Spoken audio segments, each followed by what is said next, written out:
Yay, all right. Welcome to the Ravit Show, everyone. Super excited to host this data quality series with none other than Mona Rakibe, co-founder of Telmai, also the CEO. Mona, first of all, thanks for doing this. I'm super excited to host amazing data leaders with you. And who better than to start this series with a course like you, who's been an advocate, a very strong advocate for data quality. So happy to have you, and I'm definitely looking forward to hosting this series and making it super insightful for our data community, because this is like the talk of the town. We've met at so many different conferences, right? And the one thing that we listen from all the enterprise leaders is AI is fine. We've heard a lot about AI. Can someone talk about data quality? And here we are talking about data quality. So thanks once again for doing this. So happy to have you as a co-host and obviously interview all the great leaders. Thank you so much, Ravit. I'm actually so excited about this series because we've spoken so many times that your AI is only as good as the data. And True. you and me can speak a lot, but really, this opportunity to literally pick the brains of people who are in the front and center, the leaders who are actually making the change, bring them to the show and share with the audience. It's such an amazing opportunity. So I'm super excited. And with that, like this series, which will talk about things, we'll learn from the challenges that they are facing, how they have addressed this, walking our audience walking away with some really actionable things to implement. So excited. Who better to co-host this with than Ravit, who is so well known in the data and AI community. And who better to start this series with than today's attendees or panelists? So, with Exactly. without any delay, let's just get into the show and bring them on. Yes, let's go. Let's bring Ellen Nielsen here, Apal buddy, and Miguel. Welcome to the Robert Show. Welcome to the Data Quality Series.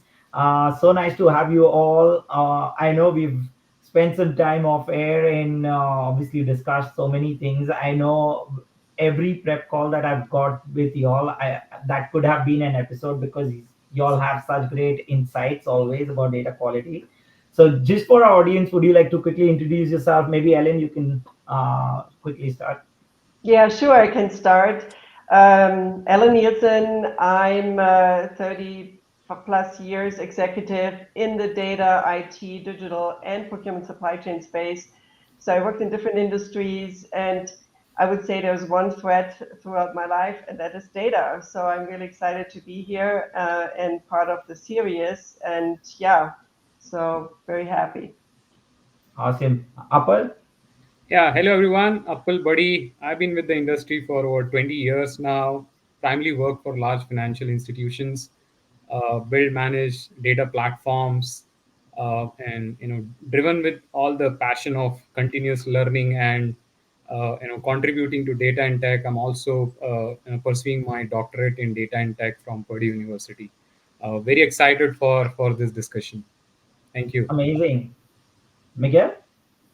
Hi, everyone. My name is Miguel Navarro. I'm the head of client identity verification and authentication today in KeyBank.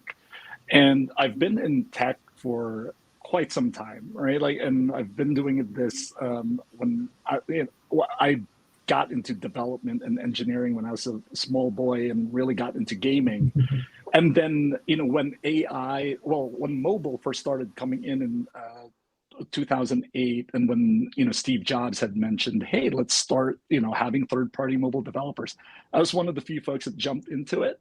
And then obviously, as we now approach or we're in this world of heavy utility and accessibility of AI, it's something that intrigues me because I'm always upfront and forward when it comes to emerging technologies.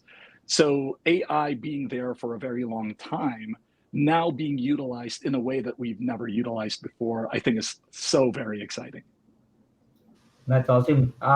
First of all, welcome everyone, and thanks for the quick intro. I'm kind of, obviously, I'm gonna jump right into it and gonna ask question. And this is more about, what do data reliability and data quality mean to you? Obviously, you all come from regulated industries. Sometimes it's like, oh, it's different for every industry. that's what the perspective is. But I'm kind of curious to learn it firsthand from you all about it. So, Ellen, what do you think? Yeah, that's actually a really good question. So when I think about data and reliability and data quality, I think it matters to us and every part in our life. It's privately, and it's professionally very, very different as well. So it means a lot to me because if you have trust in your data, then you can work efficiently and effectively. You can take decisions. You're not waiting on something. You can approach something with the right information. So for me, data reliability and data quality means actually business success, because if you don't have Mm-hmm. that, then you are failing. So, and I saw that throughout my whole career, when you waiting on data or when you don't have this quality, you really start struggling, and that immediately has an impact on the business success. So you cannot. I give you one example. So, for Mm-hmm. example, when you have an inventory, and the inventory data quality is not there. So you cannot take decisions on what to maintain, what to do in terms of spare parts and in your production line. So it may lead to an outage. So I think data quality and that you're relying on the data bit is extremely connected to a business success. And sometimes people forget that, so they hope magically things will happen in the background, but it's really part of everybody's operating system in terms of business outcomes. So you really have to link this together. Um, it's also much more complex today. So when I think about reliability and data quality today, and in the past when I started, so I was thinking about when Miguel said, okay, when things happened in the past and new technology came out, I think everybody of us started maybe with doing some Excel sheets, and you are tasked to clean up the sheets when you started your career, make the Yeah. data clean. So, and you worked through this sheet, and it was pretty easy because you had the fields, you filled the fields, and it was kind of straightforward. As it was a daunting exercise, but you could do it. Today, you cannot do this anymore because the data is so complex, and it's so unstructured, and you Hmm. need acumen to do this right.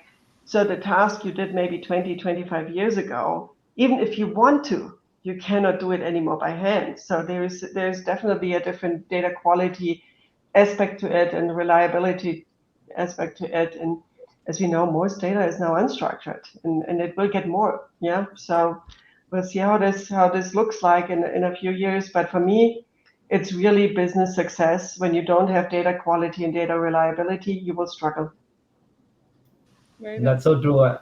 Yeah, 100%. I feel, one of the most important things that's for the businesses right now is about data quality and data reliability. You kind of hit the nail there. Apple, what do you think about, data quality, data reliability? How do you kind of see it in your industry? What are your thoughts? Yeah, no, sure. I think Ellen pretty much covered, exactly what I was trying to say, but just maybe a slight angle of financial industry. So for me, data reliability and data quality is like, forming the foundation of trust, right? Mm-hmm. In the data in terms of accuracy or consistency, uh, uh, for mainly data driven decisions, as Al mentioned, and also from financial institution perspective is very key for internal or external reporting.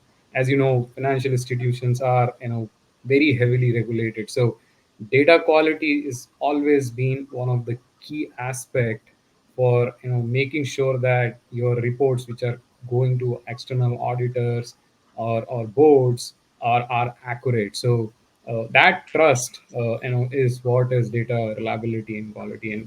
And with now ML solutions or AI ML solutions are all over the place, data quality is has become even more important, because you can have the best model in the world, but if you don't have the right data, you're only halfway there. So Right. Yeah. yeah, that's my 2 cents on that. Yeah. Yeah. No, I like it how you kind of explained it, Apple, because obviously we are in the world of AI where when everyone's kind of talking about AI, and then you suddenly start realizing like enterprise leaders kind of now feel that, oh, we've gone too much into AI, but then if it's not working, it's because of the data quality. So maybe that's the first point where we should be. And exactly, I know how you might be implementing it into your regulated industry. Miguel, how does it work for you? So it's really interesting of everything that Ellen and Paul have already talked about, right? And something that I'd like to piggyback onto what Ellen had mentioned is, so there's this complexity, right, that exists today because of call it the before, right, the data that we would really get is from like a desktop, then it turned into a laptop, then now mobile, and then combine that all at once, including all the on-prem, solutions that we have. So then now you're gonna have to stitch that all up together, right? So on top of the complexity of like that single pillar, right? Just if you're looking at it from a single bucket perspective of what Ellen had mentioned, think about it too from a velocity perspective, right? If you look at it from a client experience perspective, our clients, right, expect the data now. If you told them, hey, like we'll do this for you and you'll wait 7 days, right? Back in the day when people were receiving mail, right? Oh, that's perfectly fine. That's normal. Right now, you tell them 7 days. Oh no, I'm leaving your, organization. I'm going somewhere else. Like right now, if you look at Amazon, right? Like so, back in the day, like 2 day shipping was amazing. Now, 2 day shipping is normal. Right. So if you look about like how we package and ship our data as well, and what Apollo is like mentioning about, hey, creating that reliance, that resiliency, the dependency, right, to make sure that from a regulatory and compliance perspective, that hey, let's make sure that we're like our book of record or BOR, right, is absolutely true and truer than true, right? Let's call it that, Apollo, because we know we're in like regulated industries. It needs to be true and provable. The thing too that's very interesting about that is, and I think the foundational elements that Apollo was like talking about is, especially for banks and traditional institutions, there's also that legacy effect, right? It's very, very expensive, right? Like your cost structure scales up when you need to start like removing the things from the top and start like fixing the foundational elements. So again, there are certain parts where it's a thing that you can't afford, and then there's also that piece that as an organization you can't afford not to have. And then there's a flip side to this as well, because again, like with me being in the security space, there's also the bad actor element, right, of Mm. complexity of data. So just like what Ellen was mentioning, back in the day when people would try to hack you for your username and password, right, it would be at the top of like the browser. Our bad actors have become so complex, right, in how they pull your data, right, from your organization. I mean, like ransomware didn't exist, right, until like it did. And then now there's all of these like different components that you need to think about, right, from a client experience perspective, just like what Ellen was mentioning. Let's build, let's grab now all of these unstructured data that we don't really know what to do with, right, because we're just trying to really figure it out and try to do our best with what we have. And then on top of that, we have to figure out how to defend against like people doing data masking, pretending to be our clients, pretending to be our customers, right, and then being able to sort that out. So to me, I really do think that, from a data perspective, there's a delivery and velocity that we have to kind of recognize as to what we need to do and how we need to do well for our clients. But then also at the same time, like on the flip side, like how do we protect ourselves, right, from people who are very good at extracting and locking our data? Right. So I really, it's such an interesting conversation. We are calling out things like, the data quality and reliability issue existed for as long as all of us have been working in the industry. The scale at which this has suddenly grown is made it extremely difficult now to achieve. And in all honesty, financial services are, because of the regulatory compliance forcing factor, are still much ahead of the other industries when it comes to and even in general regulated industries. But there are still industries who are struggling because that has not become a priority through like forcing factors like that. But we're talking about volume, velocity, variety of the data, security, which is making data reliability pretty difficult. But at the same time, there are these AI tailwinds, which is forcing all of us to deliver to that promise, right? So it's a little bit of a chicken and egg situation here. So maybe that's the perfect time to ask the follow up that all of you, and I have spoken to most of you, have been dealing with productionizing your AI models? And what have you learned, or what are your learnings and challenges on foundational capabilities of AI? This can be across data reliability or beyond, but what are your learnings around this? Like, what has changed? Now, whoever Great. wants to pick this up, like any eager ones to jump on Yeah, first? yeah, I can jump on it. So the one piece that I would say is like with any solution, right? And if we oversimplify it, it all falls under people, process, tools, Yeah. right? So Mm.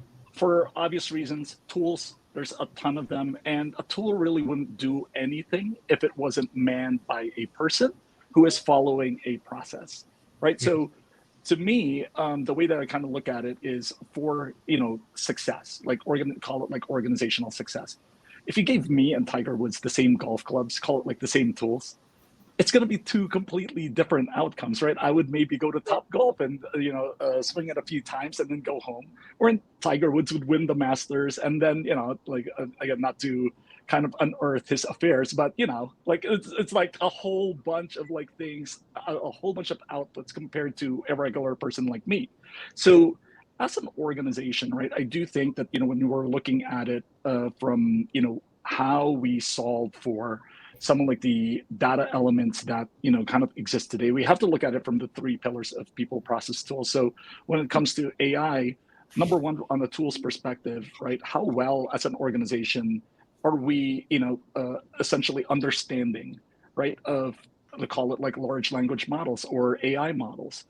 Are we just surface level, or do we really know how to build tools from that, right, or create applications from it? Or even deeper, do we even know how to like manipulate an existing model, right, to turn it into our own? Obviously, as you get deeper, the expense level goes higher. So then again, as an organization, you need to understand, oh, what are you willing to live with, right? And what are you willing to invest in? So depending on your investment level and what you're willing to do from a people, process, tools perspective, I think that's kind of like how deep you can go from a tools perspective. Then from a people perspective, I'm going to hold to process for like a little bit because it's going to be a little lengthier. On the people perspective, how are you enabling your people, right? As an organization, are you just locking down, AI in your ecosystem because of the rise of generative AI? Or, and again, for folks that are in banking, the one thing I keep telling people is like when you're in banking, it's risk management. It's not risk avoidance, right? It's two completely different things. Risk avoidance means I'm just not going to deal with it, and you not dealing with the problem means the problem doesn't exist. It just means you're not dealing with the problem. Risk management is actually taking the problem head on, right? So when you're taking the problem head on and dealing with it, you're going to come out with good and bad things, right? You're going to fall a couple of times. It's just like learning a bike, learning how to ride a bike. Mm. You're going to fall a whole bunch of times, but the goal isn't to not fall. The goal is to ride the bike. You are going to fall a bunch of times. And you should acknowledge that and remember that as an organization. At the end of the day, you just have to think in your head, hey, did anyone die, or are we going bankrupt? If the answer is no, then it's livable. Let's deal with the consequences and let's kind of like figure that out. But organizations that actually enable their people, right, that allow people to fail fast, learn fast, call it like whatever you want, but folks that enable their people will actually go through all the different experiences now. And I know we kind of went through Olympics, right? As an organization, and if you're an organization that wants to win, do you train for the Olympics a day before the Olympics, or do you train 4 years before the Olympics, right? Like, so the idea here is that a lot of organizations, right, are trying to wait, right, like what other people are doing. At the end of the day, you need to be training right now because the Olympics is coming. At the end of the day, Right. AI and the implementation of AI, that's going to be expected, just like 2-day shipping, just like same-day shipping today. And then the process perspective that goes hand in hand with people. You need to have people that are not so risk averse when it comes to things that they don't understand. You need to create that environment and culture, right, inside your organization, that it's all about learning, it's all about risk management and not risk avoidance. That's very well said. So, if I have to really, Miguel, kind of summarize and think through this, is what we are telling our audience is that it's a problem across people, process, and even tools. Tools, we all are engineers at some point in our life, are relatively easier to solve. There are vendors here. The process and the people. People is really culture, and like building that leadership level cultural change, that this is a new thing. there will be failures. Let's build a ecosystem where we can grow and learn, is what we are alluding towards at this point, right? Right. Yeah. And then, Ellen, I know you and me had met like a year back, and you were already implementing some AI models, and you had so much feedback back then. I would love to hear, has that evolved? And I would love to share that also with the audience, that what you are the foundational capabilities to get the AI right. Yeah, I think, of course, every company learns through this, and everybody learns through this process. There are some observations I maybe can share as an experience. When the generative AI kicked in, and of course, then the large language models and follow up, maybe small language models, and all these capabilities came in, everybody was extremely excited, and then trying to figure out where does it fit. So, and I think this where does it fit is the first question, because some people just call everything AI, but it's actually not all AI. So there are differences in the solution space, but it's you have to tackle it a little differently. So there was a time where everybody says it's AI. No, actually, for 10% it's AI, and for the other it's maybe other things, analytics, or even very very standard analytics. To find the problem space and to find a solution for the problem space. And I agree with the technology, process, and people, but I would say the people is the strongest, just based on my corporation experience over the many years, because you can have the best process, you can have the best tool, it will not get anywhere with the people. So, and the people are really driving this, and then of course people also are driving data quality and reliability, because nothing happens just with a process and a tool. So I have never seen a solution which comes, I have perfect quality and data for AI. When I do my process and technology, it will always be not enough, because you're missing out on business acumen, you're missing out on a business perspective, and that's extremely important to bring this in and to make this successful. So, and the other thing is, you can maybe train for the Olympics, but you should know which disciplines are actually at the Olympics, so that you can train effectively for the Olympics. Just to pick up on your picture here of the Olympics. So I see myself training, but if you have many people training for lots of different disciplines, they maybe never came to the Olympics because they forgot to check what is actually the outcome. I want to compete in skiing, or I want to compete in athletics. So if you don't think about your outcome, where you want to go, you maybe train wrongly. And the other experience I want to share here in the regulated environment is that, of course, it starts with the data. So you cannot solve a problem without data, because you have to feed something in to get something out. When you think about AI and generative AI particularly, that means you have to look at the data and make the data reliable, accurate. So all these kind of ingredients that data quality is about. And if you don't have that, you cannot start your case, your use case. And I would say most of the companies I talked to, they had some good use cases, but they had more cases in the box where they know they had to do more data work before they could even start. And to overcome this is really, you should not start in a rush. I always say data quality is like data maturing. That takes time, like fine wine.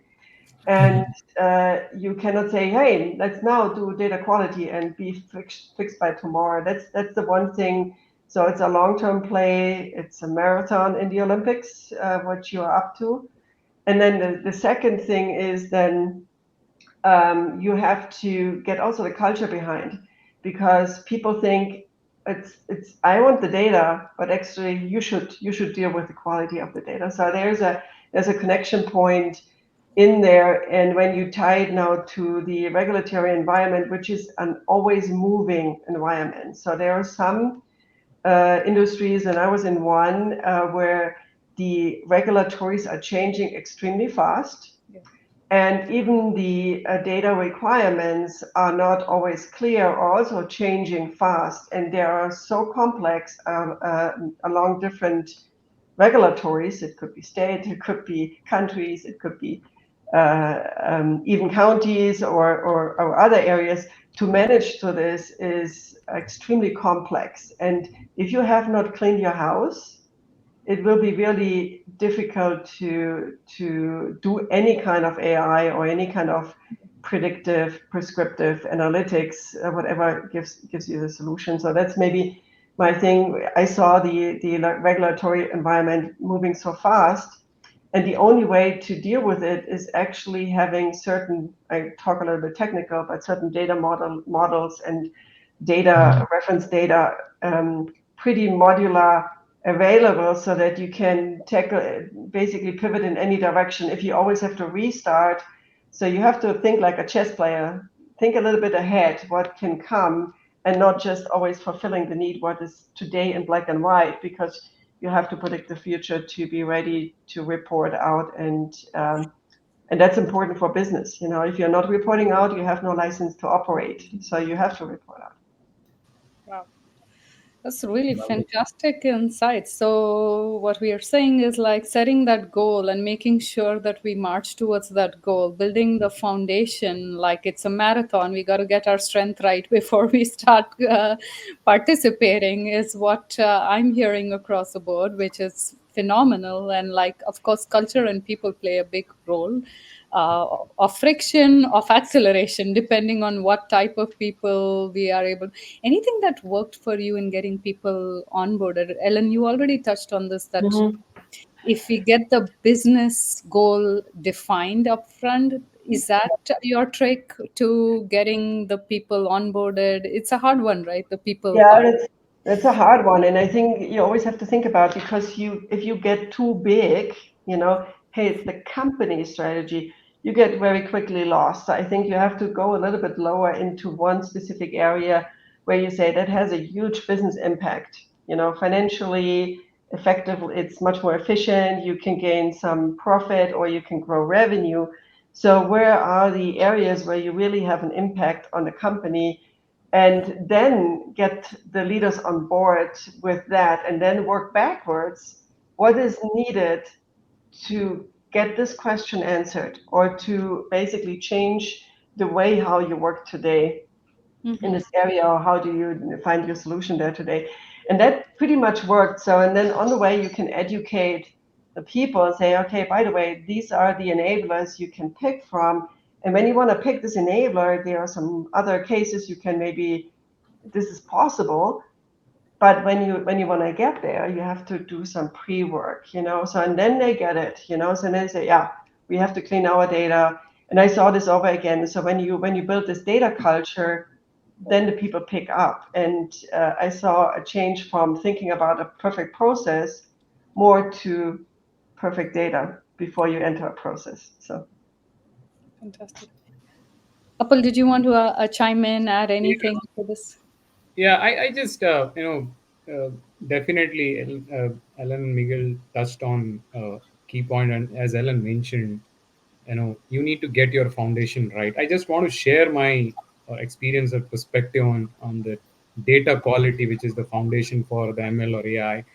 uh, like many of the leaders, I have gone through like building the data quality framework, ground up, homegrown, data models. You set up the thresholds, configure for DQ rails, scoring based, dashboards, all that, right? We have all done that. Now there are multiple products out there. But as interestingly, one of the physician Niels Bohr said, an expert is a person who has done the mistakes multiple times on a narrow field. So when I step back, I've gone through all that, and then I step back, and there's a one simple thing, right? Like the cost of prevention is lower than cost of cure.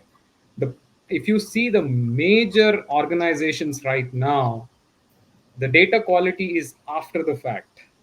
Like there are many tools out there. There are huge effort that, hey, my data is system sitting in the system, now let's start figuring out fancy tools, now from static data quality to ML driven dynamic data quality. All that fine it is, but end of the day it's all after the fact, right? So there is a huge, the cultural transformation is required. some of the examples, right? Like process integrations, like data quality needs to happen at the data entry point. Apple, you got muted. Yeah, you got muted. Yeah. Oh, I don't know how it happened. I'm sorry. So what I was saying that the one of the important thing is process integration. Data quality has to happen at the data entry or process integration point, not like in the data lakes, warehouses after the fact. Like you have financial institutions, healthcare, you have patient entries, loan entries. That's where data quality need to embed it. Alan very nicely put in on the people, right? If you go randomly in all these organizations and look, data quality will be sitting in a centralized place under CDO or CTO or CIO. The accountability has to be federated. Data quality has to be in all over the place, because there are many systems where there is a data entry points. There are many consumers and producers of the data. All need to have the data quality accountability. And the last, and this is like one of the personal experiences, data quality by design. We all build large platforms. We talk about, hey, let's add these features, make sure we have these, and dev, QA, UAT, production. We need to embed data quality as key component onto that. Like if you are building a platform, do you have a data quality component in it? It has to be by design. So Yeah. I feel that the huge transformation is required for to get the best foundation of data quality. Yeah, can I add something here spontaneously? So I think when you see that, and I totally agree with you, there is a consumer and producer, and typically sometimes the consumer is not a producer, and they have to convince the producer to produce so that they Yeah. can consume. But what I also saw was when you look at the value chain, which is kind of the flow of the data through, let's say, business processes and business entities, and you see there is gaps coming up, and I know from an experience that when you look at this value chain, the people at the end, they wanted to do some decision, and they didn't trust the data anymore because the data was not transmitted in the right way, because the first one who had produced it didn't know what the last one needed, and it was a mess. So, and I think that's why I'm a little bit contra here. It's not only the entry. So you have to really observe your data quality Yes. throughout the value chain, Yes. because otherwise, when you just do it at the entry Yes. till the end now, and the processes and the data is so complex and enriched with other data, you will not be successful. Yeah. Yeah. And people in each of the stage, they don't understand that because they had not seen the full length of this flow. Yeah. And that's very often when you show that to them, there's an aha click. So I can really recommend, if you struggle with getting people on board, use a value chain example and really ask all the people to give their input, and then show them the full thing at the US, and they will be surprised. Yeah. Yeah. Yeah. And I Absolutely. think that's why it's a little bit of more of a cultural thing, right? The producers of the data often may not have the same incentives to keep that data clean. Yes. And it Yes. goes back to the culture and getting your leadership aligned. In some Yes. cases, the leadership is already aligned, and make it a org level initiative that, look, Yes. no matter what AI models we build, it's really hinging on the quality or the input data, which is our first party, second party data, right? Everybody Yes. has good AI models now. Yes. Compute has become accessible to everybody. What nobody or none of your competitors have is your first party, second party data, and that is your economic moat, right? Yes. So I always see data quality not as a hindrance, but also people should start looking at it as an accelerator of business. Yes. If you get it right, you have already you have an upper hand against Oh, yeah. in business, right? Yes. But it has to be, as Ellen pointed out, it has to go at the producers. Apple also chimed in here, right? Producers of the data, the entire pipeline, the consumers, the warehouse, the lake. It has to be a full stack from a technology, but also from the hierarchy of people, right? Like salespeople should have the same incentives and same motivations to keep the data clean as much as the data teams. Yep. Yeah. Right. And one So of like the things, oh, sorry, I was just gonna add that, to kind of like, Oh, wow. Did we? Miguel. Yes, he's back. Oh, sorry. Like, Yes, no worries. Go ahead, Miguel. yeah, like the one thing that I wanted to add to what Ellen and Paul were like saying, just like security, data quality is a team sport. Like it's not something, and it's always continuous, right? There's no on and off switch for it. It should be part of like the discipline of the culture, the environment of like the organization. The one thing too that's really interesting, right? And I'm so sorry, I love analogies, and it's just like how I am. And the thing that, if you're thinking about it from like the house, right? Like if you have a house, and if you just tell people, right, like, okay, like after you use the kitchen, right, just wipe, clean, and then move on to like whatever it is that you're doing. If you're not, right, then what you're doing is you're contributing to the mess in your organization. And you're contributing to the complexity, to the cost, and there's like a cost with like everything, because that's what organizations do. They run on money. So the one thing that's like, if you instill that discipline to folks, right, to always consult your data people, always like talk to your data people, have this like level of collaboration instead of empire building or anything like that within your organization, and you continue to collaborate and share everything, like I think it'll work better, because then you don't have to clean, you don't have to set time, on the week or at the end of the week or during your weekends to clean the house. If everyone is cleaning up, then you don't have to worry about it. I know it sounds almost like perfect state, but that's what we should be striving for, right? Not necessarily perfection tomorrow, but just to be better today. Yeah. And I think all the leaders in the organization should be striving for that. Just be better today and just clean up. Yep. Well, so I have a question follow up based on this. So, do you consider this to be a top down initiative? In which case, where like, how have you seen this work? Like, have you seen it work when there is somebody at leadership saying that, "Hey, I'm going to run this as an initiative"? Because what I see through my conversation is people are still operating very fragmented. Uh, Yes. some teams have a very solid data quality foundation. They are validating the data. There's context in data quality, especially if you think about accuracy. But when it comes to building the AI models and stuff, you have control on some, you don't have control on some. So Yeah. what really? I mean, this could be a philosophical question, but what is an ideal state for you when it comes to getting the right success for this? Yeah, I Yeah. would say like, oh, sorry, go ahead, Paul. No. Please go ahead. Yeah. Yeah, so the thing that I would say is it needs to be almost like a sandwich approach, right? It needs to come from the top and the bottom, where the top should always be empowering and enabling, and they need to understand. And I think this is one of like it's more of like a cultural thing, right? A lot of like leaders, right, are very egotistical. Oh, Wow, wow. we'll see. Looks like, yeah, we have Miguel I back. think my Wi-Fi keeps like zoning out on me. But yeah, like, so from a leadership perspective, right, they need to understand that you're not going to understand everything, but your job is to enable your people to actually be able to do the job that you hired them to do. So a lot of the folks like on the front lines and on the ground level will know exactly what to do and what we need to clean up.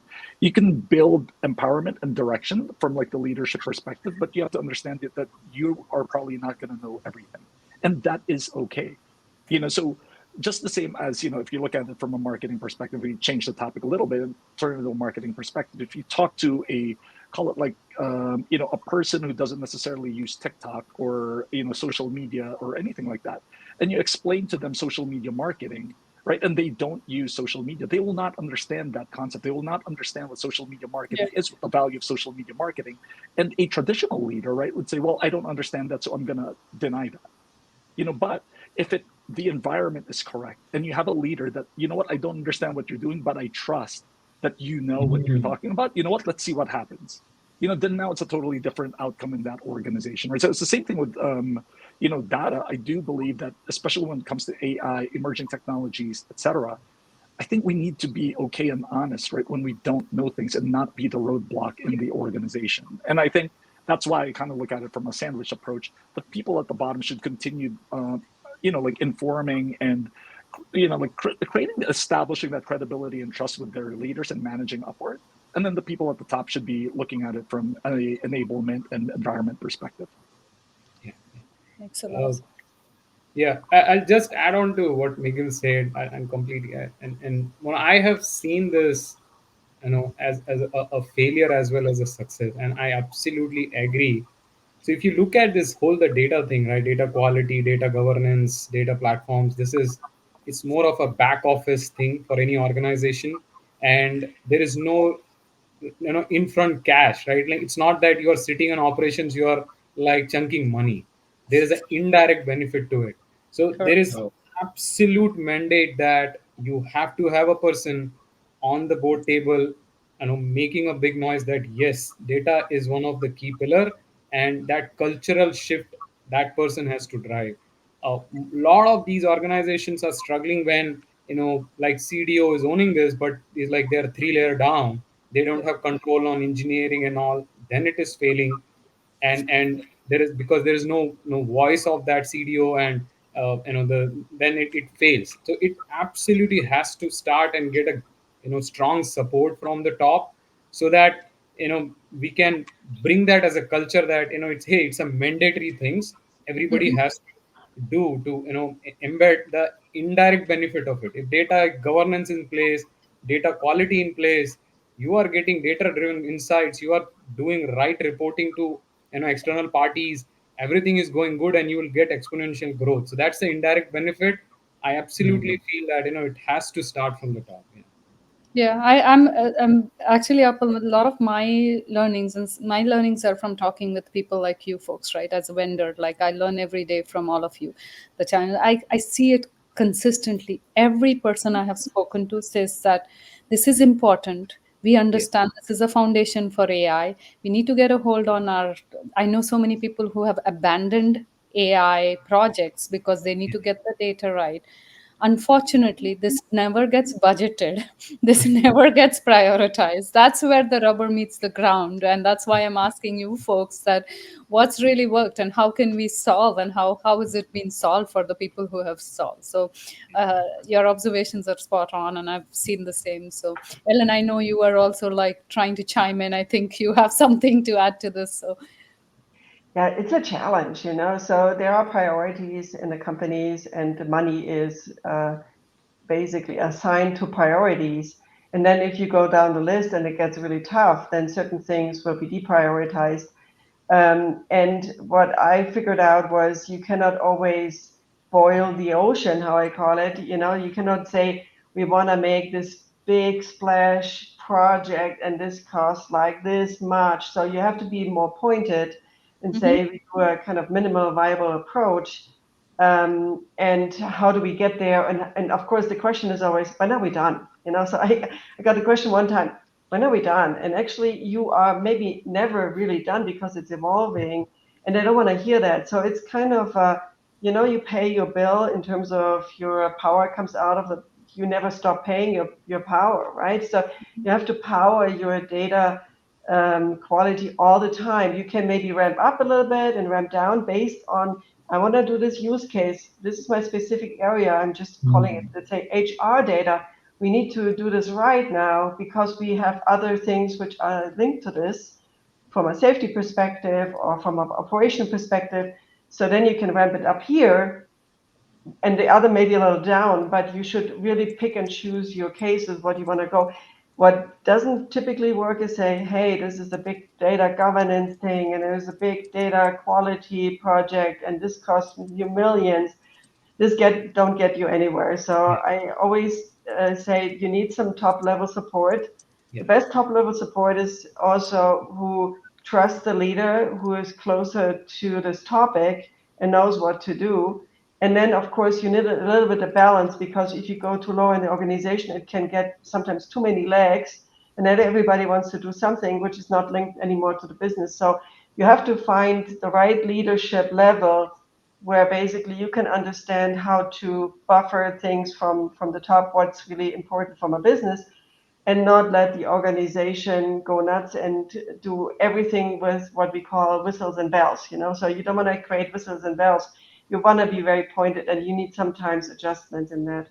And then you can approach topics. And the other thing in this space is interesting, because sometimes the people think, okay, I've done it, I'm done now.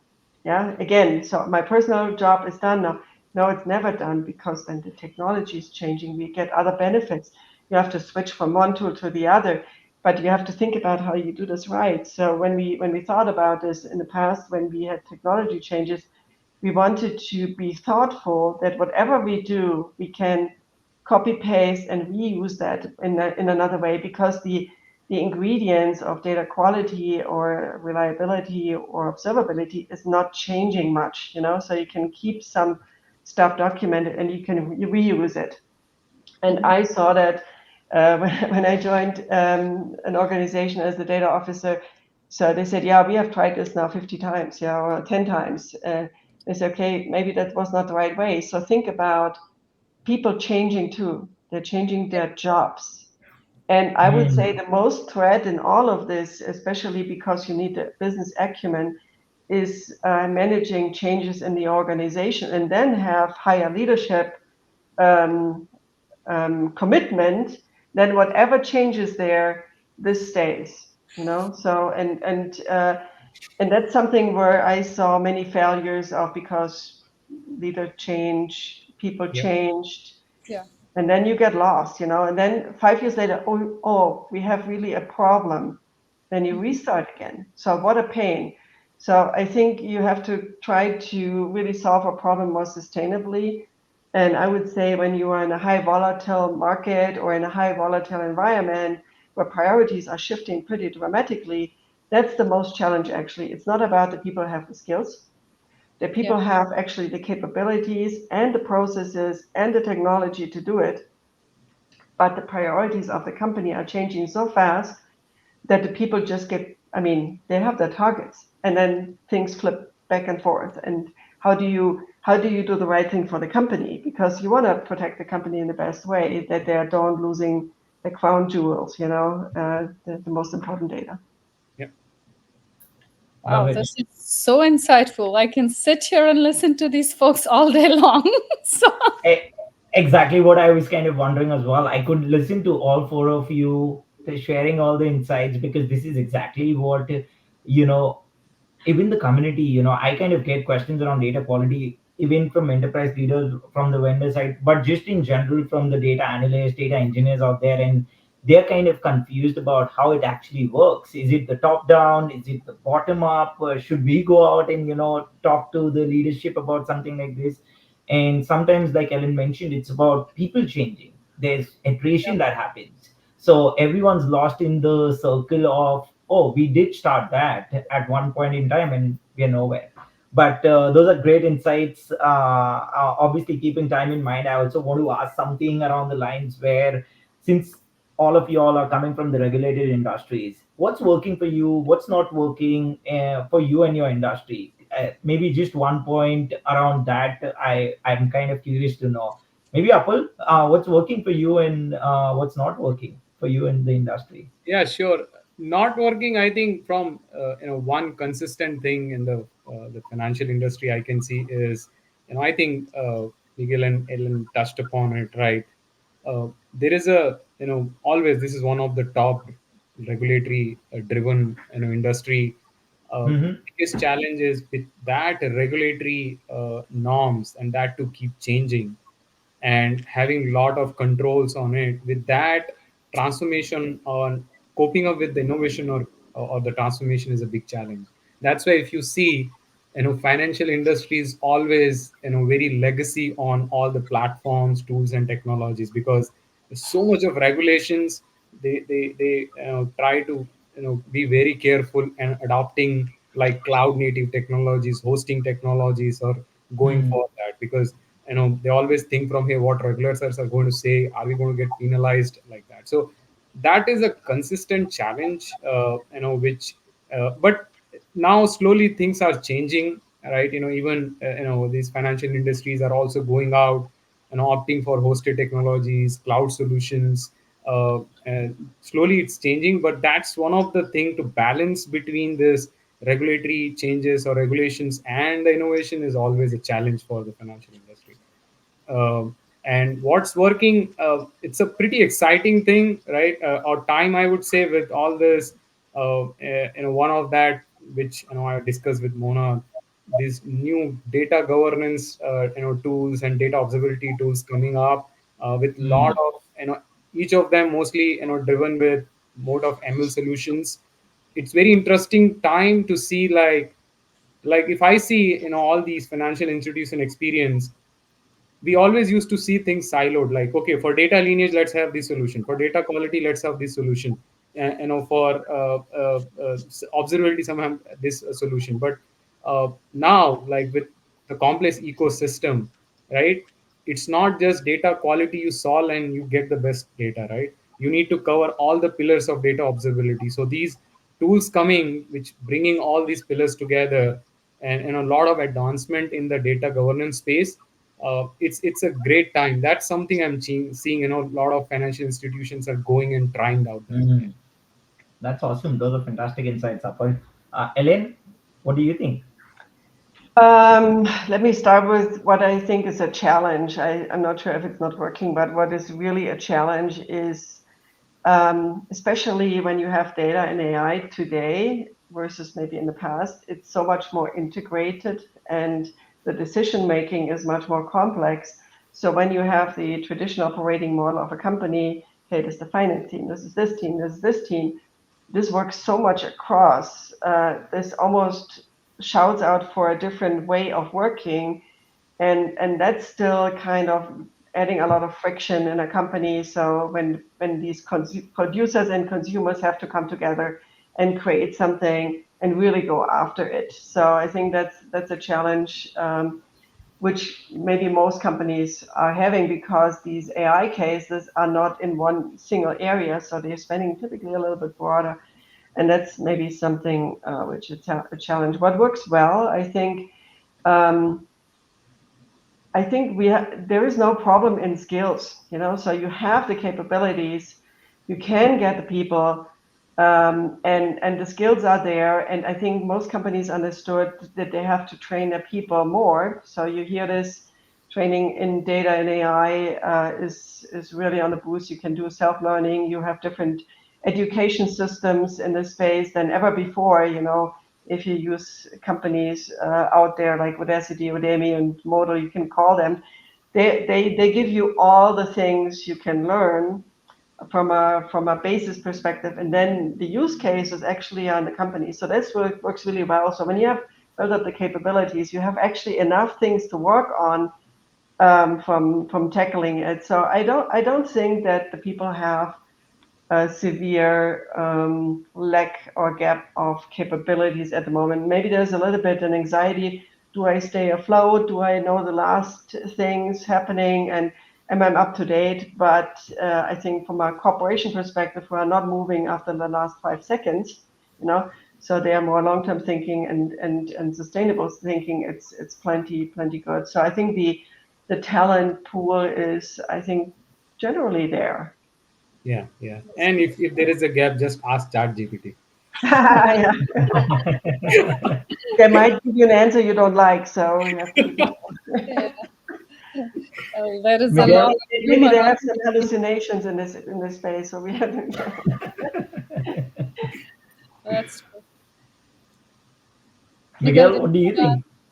Oh yeah, so again, for me, like the things that's not going well really for me, especially in the security field, or it's just the level of enablement that's happening to people, right, like, is very good and very bad, right, in my world, like because the enablement, right, like of people within organizations is still somewhat friction, right, by like process or like the risk averseness of an organization, call it like all these like different things. On the bad guy side of the house, there's almost nothing, right? They like the same empowerment and the same enablement that they have, right, happens at a much more faster speed. And we are, supposed to combat, like it's almost like people able to discover gunpowder so much faster than us. And then we're supposed to fight with gunpowder with them. They have like a little bit more, knock on like the tools that they have a little bit experience with because they've been at it for a little bit of time. And there's not really, like you don't have to sell a use case, right? Like when you're thinking about it from like a bad actor organization. So I'd say like the AI and data part, I think from like a bad person perspective, that's where I get a little bit of heartburn because the level of data and access, right, that they have has become so easy because there's now kind of this B2B kind of like B2B market inside the deep web and dark world, dark web universe, where now you can buy services. Before, like if you wanted to be a hacker, you actually need to be a skilled individual. Now you just need to have Bitcoin, right, to be able to buy this prepackaged pieces, and now you're enabled to become this hacker. So, and you don't even need to be there. It's automated, right? You run it on your computer. You go to, like you go shopping, you do your grocery, you come back with like a whole bunch of passwords and OTPs. So it's crazy. So on the good side, though, I do think that the frequency of change, right, that's happening in organizations and the way that organizations are being exposed today to the frequency of change is amazing.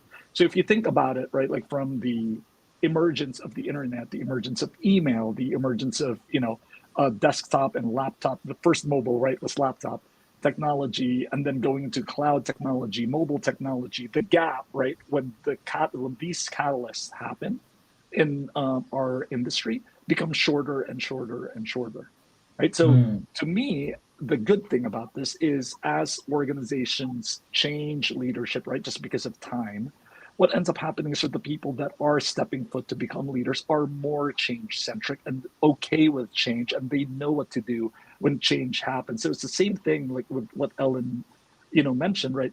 You need to have a strong backbone as a leader, because when change happens and when things become uncomfortable, what's the first instinct, right, that come into your head, right? It's almost like fight or flight. Do you stay there or do your knees buckle, right? So that's kind of like the piece that, I do like, because as, more change happens in an organization, the organization becomes a little bit more accepting and resilient, when it comes to making sure that everything stood up the correct way.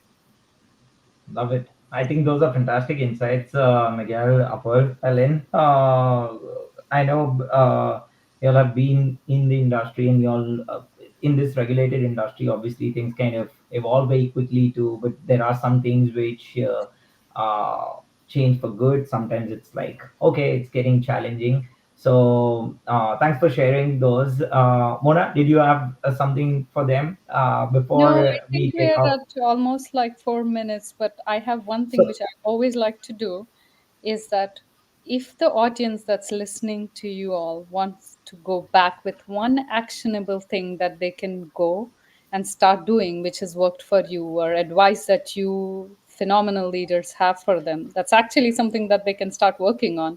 What would that be? Like a real quick thing that somebody can implement? Putting everybody on the spot. It's harder when I it's mean, like asked to be so concise and like for so specific. I would say like really just explore the technology and don't stay at surface level when it comes to AI. If you look at how many people move from becoming blockchain experts and crypto experts to all of a sudden they're AI experts, right? It's almost scary, because it's almost like then that we were talking about trust in data earlier, right? It's the same thing with trust in people, right? If there's so many so-called experts, right, when it comes to AI and data that is kind of like unproven, and if you're looking at it from an organizational state, you know how often do you kind of test that, right? So for individuals that's listening, I would say, don't be content with knowing things at a surface level, right? Being extraordinary takes becoming extraordinary, taking extraordinary measures to become extraordinary. So if you feel that everyone's doing prompting on ChatGPT, maybe you should do prompting on Anthropic, and a whole bunch of like different tools, and not be like one platform person, right? The other piece too is, how deep do you truly go on ChatGPT? Do you prompt like 5 times a day, or have you created, multiple personas, like an interview persona that you're able to go through an interview like 5 times in a day, right? Before you go into an interview, we were talking about the Olympics earlier. The only time really you get to practice back in the day, right? Like when you do interviews is, when you go through interviews. But today you can create bots, right, that will allow you to practice going through an interview process multiple times. So I know that there are like certain folks that are looking for work, etc. This is a way for you to become extraordinary. Just be extraordinary. Don't stay surface level. Yeah, I can go second. Very briefly, it's pretty much from the beginning, right? First, it's twofold. One is which I mentioned, data quality, think from that transformation perspective, not like siloed. Just step back and think to have this in a federated all over. The ownership has to lie, and more think from entry point, consumers, producers perspective, not just centrally sitting. And the second thing is, and touching upon the Telmai, right? So the accuracy, consistency, or the perfect data is not just about data quality. It is all five pillars like schema, freshness, volume, data quality. It is all. So when you think about it, think from data observability standpoint, just not like data quality. So that's the one probably, I would suggest. Yeah. Yeah, Ellen? so maybe my takeaway is don't start with the process and technology, start with your people. And I don't mean the people who are executing the program, but I mean the people in the business. So, which have actually the need for the right data, and engage with them first, understanding their needs and help them bucketing them in these kind of criteria, what data quality means and how you can tackle it, and then get engaged with them and create not something which is too quick and dirty, but also can scale across the company. So that means you have to go through different people and start to align and influence them so that you can solve this problem actually maybe later on with some processes and maybe with one solution. But you need to align first how does that look like when you increase the data quality. So don't boil the ocean. I call it a little bit the minimal viable approach in this. Think about data productization. So don't think about all in this lake in this kind of section. Think about what data products are consumed, which need the right quality, and then you talk with the business people before you even tackle anything about technology or going down the IT route. So that's maybe my recommendation. Love it. Hey, this is amazing. Thanks for sharing great insights. Actually, I have one piece of advice as well for our audience. If they actually want to, learn and, they want to get more into the data quality AI, they should actually listen to Ellen, Miguel, Apal, and Mona. So it becomes easier for them. But once again, such a pleasure hosting you all. Thank you all for coming together, sharing such great insights, and making data quality again one more important piece out there for the audience. And I'm pretty sure the community would love it.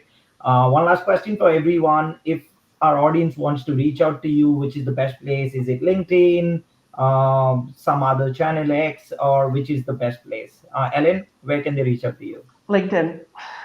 Fantastic. LinkedIn. Miguel, Apple. LinkedIn. Awesome. So LinkedIn is the place. Yes. And Mona, LinkedIn, right? Yeah, LinkedIn works best. So yeah. Awesome. This is great. Thanks once again for doing this. And Mona, thank you for co-hosting this with me. It becomes super interesting for me when we all the leaders from the regulated industry come together and share such amazing insights. Thank you, Thank you. all of you, but Thank you. also a big thank you for Ravit for building the Yeah. community and always generating the content that actually works for the audience. So Yeah. thank you, all of you. Learned a lot from everybody, and thanks, Ravit, for hosting everybody. Yeah. Thank Thank you you. very Thanks, much. Ramona. Thanks so Awesome. much. Thanks to Thanks everybody. everyone for attending.